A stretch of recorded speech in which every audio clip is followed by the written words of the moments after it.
Weather forecaster ERIKA. I feel like this whole week you could leave the house maybe with like wet hair and you wouldn't be cold. Not the case today. What a difference a day makes, huh, ERIKA? Absolutely, yes. What a difference, like you said, 24 hours make. It was, well, you definitely want to make sure you have that winter jacket handy. Let me go back here. My graphic kind of jumped ahead on me. We actually saw temperatures across the Central Coast significantly cooler than what we were seeing yesterday.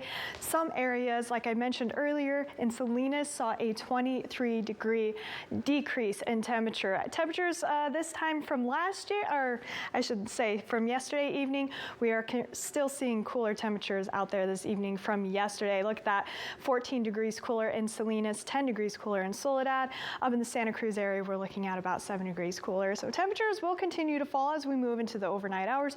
We'll see mostly 50s out there, a few 40s for our interior locations. As far as those low clouds go, we saw those low clouds hanging around our coastal location, around the peninsula most of the day, but we do have some wind that is pushing them off to the west, and I do expect them to return though through the overnight hours, so you might have a little break. I did see some sunset pictures out there with those high clouds. It was beautiful, but those low clouds are going to come back. One thing I do want to mention, because some of you do have that commute up to the Bay Area, we do have the king tide, so tomorrow, Friday at 8 a.m. to Sunday, 3 p.m., do expect some coastal flooding in low-lying areas in the Bay Area. That's not for our area, though, just something I wanted to mention.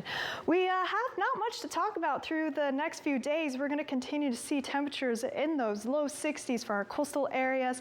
Our inland areas will continue to see temperatures in those 60s and 70s, but we are cooling down out there, and that trend will continue in through the weekend. The big change we're looking at is Monday. We do have a chance of some showers that could be making its way through our area.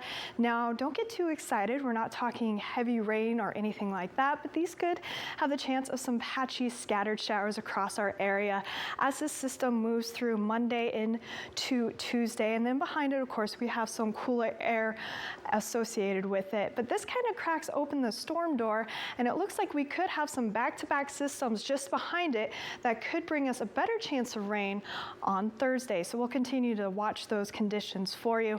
Like I said, I do expect those low clouds to return through the overnight hours around our coastal areas for the peninsula. I don't think our inland areas will see them.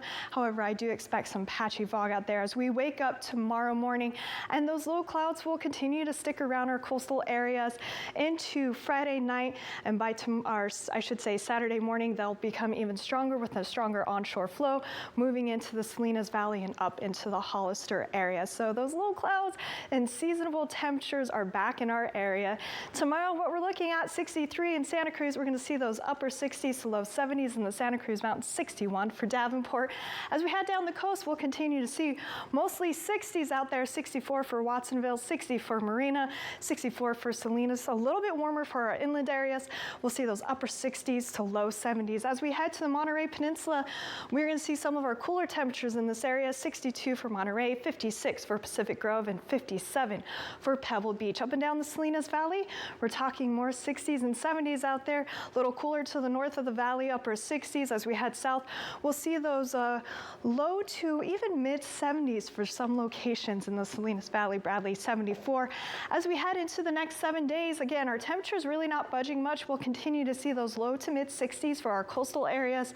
I do expect to see some patchy fog for the next few mornings associated with those low clouds.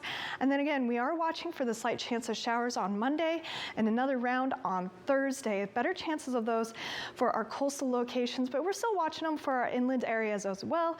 We will continue to see, well, upper 60s to mid 70s for our inland areas. Patchy fog possible, especially for those valley locations. And again, watching for the chance of showers come Monday.